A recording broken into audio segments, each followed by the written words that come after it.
चंद्रयान-3 ने चांद से भेजी एक और दिल खुश कर देने वाली वीडियो में पहली बार नजर आया प्रज्ञान रोवर। इसरो के वैज्ञानिकों ने लैंडर और रोवर पर लगे सभी उपकरण किए चालू। जोर शोर से शुरू हुआ रिसर्च का काम। दोस्तों, हमारा चंद्रयान-3 जिस दिन से लॉन्च हुआ है तभी से ये हमें एक के बाद एक सरप्राइजेस दिए जा रहा है और इसी सिलसिले को आगे बढ़ाते हुए इसने चांद से हमें एक और खुश कर देने वाला वीडियो भेजा है, जिसे देखकर लोग खुशी से फूले नहीं समा रहे हैं। इसके अलावा इसरो ने इस बात का भी ऐलान कर दिया है कि चंद्रयान-3 के सभी सिस्टम एकदम सही तरह से काम कर रहे हैं और रिसर्च का काम निपटाने के लिए इसके सभी उपकरणों को ऑन कर दिया गया है। कहां एक तरफ दुनिया में कोई स्पेस एजेंसी चांद के इस इलाके पर लैंड तक नहीं कर सकी और कहां आज हमारा चंद्रयान यहां उतरकर अपने रिसर्च का काम निपटा रहा है। ये वाकई हम सभी भारतीयों के लिए बहुत गर्व की बात है। तो आखिर चंद्रयान ने चांद से कौन सी नई वीडियो भेजी है? इसरो अब इस मिशन में आगे क्या क्या करने वाला है और सबसे जरूरी, इस मिशन की सफलता के बाद इसरो के वैज्ञानिक ने ऐसी क्या बड़ी बात कह डाली जिसे लेकर सोशल मीडिया पर बहस छिड़ गई है? ये सब कुछ हम आज आपको इस वीडियो में बताने वाले हैं, इसलिए अंत तक जरूर देखिएगा। दोस्तों, आपको याद होगा रूस ने अपना लूना 25 मिशन लॉन्च करके चांद के दक्षिणी ध्रुव पर पहुंचने के इस रेस में हमारे चंद्रयान-3 को हराने की कोशिश की थी। हालांकि वो अपने इस मकसद में कामयाब नहीं हो पाया, पर इससे पता चलता है कि जब कोई देश तरक्की की तरफ आगे बढ़ता है तो दुनिया कैसे उसे वापस खींचने की कोशिश करती है। असल में बात यह है कि कोई भी बड़ी स्पेस एजेंसी ये नहीं चाहती कि कोई दूसरी स्पेस एजेंसी स्पेस एक्सप्लोरेशन के फील्ड में अपने नाम कोई कीर्तिमान बनाए। आज एस्ट्रोनॉमी जैसा फील्ड भी सिर्फ ताकत की नुमाइश का एक जरिया बन गया है।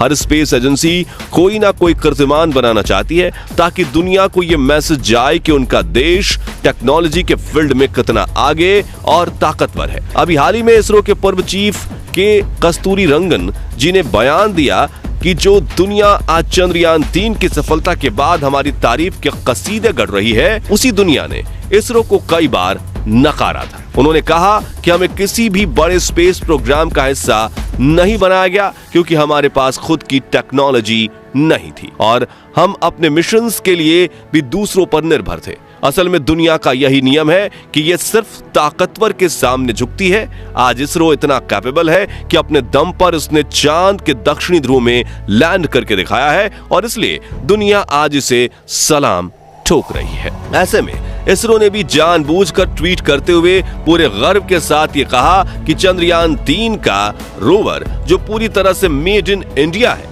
और जिसे खास तौर से चांद के लिए बनाया गया है, वो चांद की सतह पर सफलतापूर्वक उतर चुका है। इसके साथ ही इसरो ने एक वीडियो भी शेयर की जिसमें प्रज्ञान रोवर विक्रम लैंडर से बाहर निकलता हुआ साफ साफ दिखाई दे रहा है। कहने को ये एक छोटी सी वीडियो है, लेकिन गहराई से अगर सोचे तो इसका महत्व हमें समझ आता है। आप में से बहुत सारे लोगों को ये बात पता नहीं होगी कि आज से 60 साल पहले 1963 में जब इसरो ने अपना पहला रॉकेट लॉन्च किया था, तब उसे रॉकेट के पार्ट्स को लॉन्चिंग पैड तक लाने के लिए बैलगाड़ी और साइकिल का इस्तेमाल किया गया और आज देखिए हमारा इसरो चांद पर पहुंच चुका है और वो भी चांद के उस इलाके में जहां जाने की हिम्मत नासा और रॉसकॉस्मॉस भी नहीं कर पाए। हाँ, भारत को पीछे करने के लिए रूस ने लास्ट टाइम पर लूना 25 लॉन्च जरूर किया, लेकिन जल्दबाजी में लॉन्च किए गए इस मिशन का हाल वही हुआ जो हमने एक्सपेक्ट किया था। असल में रूस का यान लैंडिंग से 2 दिन पहले ही अपनी कक्षा बदलने के दौरान चांद पर क्रैश कर गया। दोस्तों,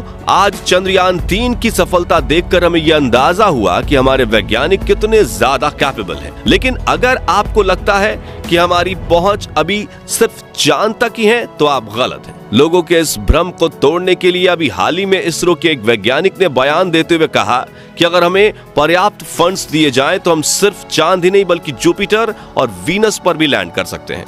दरअसल एक रिपोर्टर के सवाल का जवाब देते हुए कहा कि लोग हमसे ये पूछते हैं कि हम नासा की तरह दूसरे ग्रहों पर क्यों नहीं जा सकते। मैं कहता हूं कि अगर हमें पर्याप्त फंड मिलता रहा तो हम उन ग्रहों पर भी जरूर पहुंचकर दिखाएंगे। इस बयान के बाद सोशल मीडिया पर एक बहस छिड़ गई है जिसमें लोग भारत सरकार को निशाना बनाते हुए कह रहे हैं कि सरकार हमारे वैज्ञानिकों को जरूरत के मुताबिक फंड मुहैया नहीं करवाती, जिसके चलते वैज्ञानिकों का पूरा फोकस दूसरी चीजों की जगह सिर्फ इस बात पर चलता होता है कि कम से कम पैसे में मिशन को कैसे कामयाब बनाया जाए।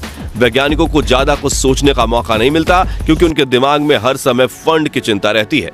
अब देखा जाए तो ये बात काफी हद तक सही भी है, क्योंकि जब तक वैज्ञानिकों को फंड नहीं मिलेगा तब तक वो बड़े से बड़े मिशंस को प्लान नहीं कर पाएंगे। कभी आपने सोचा नासा और रॉसकॉस्मोस जैसी स्पेस एजेंसियां ज्यादा बड़े बड़े स्पेस मिशन क्यों लॉन्च कर पाती हैं? क्योंकि उनके वैज्ञानिक फंड की चिंता नहीं करते। अगर इसी तरह हमारे इसरो के वैज्ञानिकों को भी पर्याप्त फंड दिया जाए तो हमें पूरा यकीन है कि आने वाले कुछ ही दशकों के अंदर इस फील्ड में भारत का नाम टॉप पर होगा। खैर चलिए वापस चंद्रयान-3 पर आते हैं। तो जैसा कि हमने आपको बताया, इसरो वैज्ञानिकों ने चांद की सतह पर लैंड करते ही अपना रिसर्च का काम धंधा शुरू कर दिया था। और इसका मतलब ये है कि मिशन के 2 चरणों, जिसमें चांद पर सुरक्षित रूप से लैंड करना और प्रज्ञान रोवर का चांद की सतह पर चलना शामिल है, ये दोनों पूरे हो चुके हैं। और अब इसरो इस मिशन के तीसरे और आखिरी चरण को पूरा कर रहा है, जिसमें रिसर्च का काम किया जाना है। इसके बारे में अपडेट देते हुए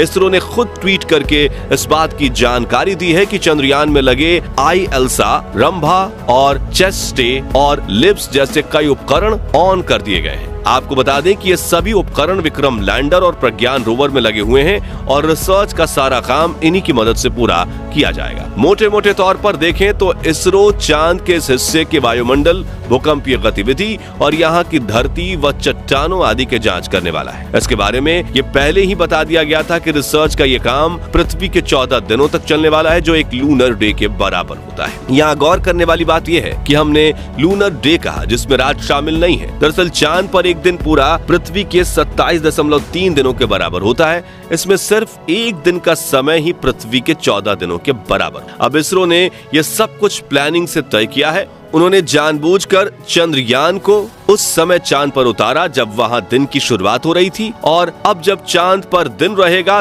तब तक इसरो अपना रिसर्च का काम निपटाएगा। इसका कारण यह है कि रात के समय चांद के इस हिस्से का तापमान -248 डिग्री तक पहुंच जाता है, जिसमें किसी भी मशीन का काम करना लगभग नामुमकिन है। जबकि दिन के समय यहाँ का तापमान भले ही थोड़ा ज्यादा होता है, लेकिन फिर भी दिन में मशीनें ठीक से काम करती हैं। इसलिए इसरो वैज्ञानिकों ने पूरी प्लानिंग करके लैंडिंग के लिए 23 अगस्त का दिन चुना था। साथ ही अगर किसी वजह से 23 को विक्रम लैंडर लैंड नहीं कर पाता तो इसरो फिर इसको कुछ ही दिनों के बाद ही दोबारा लैंड करवाता। अगर डिटेल में जाए तो इस पूरे मिशन की हर एक छोटी से छोटी चीज के पीछे ऐसी ही कोई बड़ी वजह छिपी है, और हमारा तो ये सोचकर दिमाग चकरा जाए कि ये सारी चीजें वैज्ञानिक पहले से ही कैसे प्लान कर लेते हैं। वैसे दोस्तों, इसरो वैज्ञानिकों पर गर्व है या नहीं, कमेंट में जरूर बताइएगा। बाकी आज की इस वीडियो में बस इतना ही। वीडियो अच्छी लगी हो तो इसे लाइक और शेयर जरूर करना, और अगर आप फेसबुक पेज पर नए हैं तो पेज को फॉलो भी जरूर करें। मिलते हैं जल्दी एक और इंटरेस्टिंग वीडियो में, तब तक के लिए गुड बाय,